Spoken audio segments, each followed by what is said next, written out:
Delhi liquor scam కేసులో సంచలన పరిణామం చోటు చేసుకుంది. Central bureau of investigation CBI enforcement directorate నమోదు చేసిన కేసుల్లో తనకు బెయిల్ మంజూరు చేయాలని కోరుతూ ఢిల్లీ మాజీ ఉప ముఖ్యమంత్రి మనీష్ సిసోడియా సుప్రీంకోర్టును ఆశ్రయించారు. ఈ మేరకు ఆయన పిటిషన్పై విచారణ చేపట్టిన justice B R Gavai, K V Viswanathan ద్విసభ్య ధర్మాసనం షరతులతో కూడిన రెగ్యులర్ బెయిల్ను మంజూరు చేసింది. అదేవిధంగా ఇద్దరు వ్యక్తుల పూచికత్తుతో 10 లక్షల రూపాయల బెయిల్ బాండ్ సమర్పించాలని, దేశం విడిచి ఎక్కడికి వెళ్లొద్దని, పాస్పోర్ట్ సరెండర్ చేయాలని ధర్మాసనం పేర్కొంది. వారానికి 2 సార్లు సోమ, గురువారాల్లో రిపోర్టు చేయాలని సిసోడియాను కోర్టు ఆదేశించింది. సాక్షులను ప్రభావితం చేయడానికి లేదా సాక్ష్యాలను తారుమారు చేసేందుకు ప్రయత్నించకూడదని తెలిపింది. ఢిల్లీ సచివాలయం లేదా సీఎం కార్యాలయాన్ని సందర్శించకుండా సిసోడియాను నియంత్రించాలన్న ఈడీ అధికారుల అభ్యర్థనను కోర్టు నిరాకరించింది.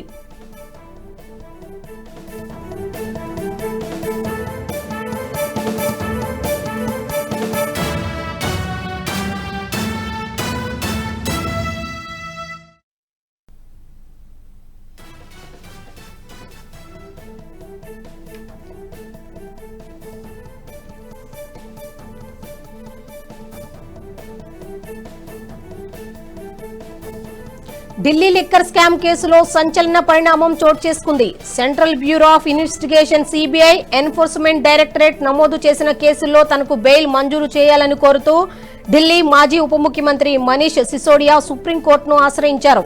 ఈ మేరకు ఆయన పిటిషన్పై విచారణ చేపట్టిన justice B R Gavai, K V Viswanathan ద్విసభ్య ధర్మాసనం షరతులతో కూడిన రెగ్యులర్ బెయిల్ను మంజూరు చేసింది. అదేవిధంగా ఇద్దరు వ్యక్తుల పూచికత్తుతో 10 లక్షల రూపాయల బెయిల్ బాండ్ సమర్పించాలని, దేశం విడిచి ఎక్కడికి వెళ్లొద్దని, పాస్పోర్ట్ సరెండర్ చేయాలని ధర్మాసనం పేర్కొంది. వారానికి 2 సార్లు సోమ, గురువారాల్లో రిపోర్టు చేయాలని సిసోడియాను కోర్టు ఆదేశించింది. సాక్షులను ప్రభావితం చేయడానికి లేదా సాక్ష్యాలను తారుమారు చేసేందుకు ప్రయత్నించకూడదని తెలిపింది. ఢిల్లీ సచివాలయం లేదా సీఎం కార్యాలయాన్ని సందర్శించకుండా సిసోడియాను నియంత్రించాలన్న ఈడీ అధికారుల అభ్యర్థనను కోర్టు నిరాకరించింది.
ఈ వీడియో మీకు నచ్చినట్టయితే లైక్ చేయండి, 10 మందికి షేర్ చేయండి. అలాగే కామెంట్ల రూపంలో మీ అభిప్రాయాలను మాతో పంచుకోండి. Nationalist hub group of channels ను సబ్స్క్రైబ్ చేసుకుని తెలుగునాట జాతీయవాద జర్నలిజాన్ని ప్రోత్సహించండి. ఈ వీడియో కింద ఉన్న బెల్ ఐకాన్ పై క్లిక్ చేయడం మర్చిపోవద్దు.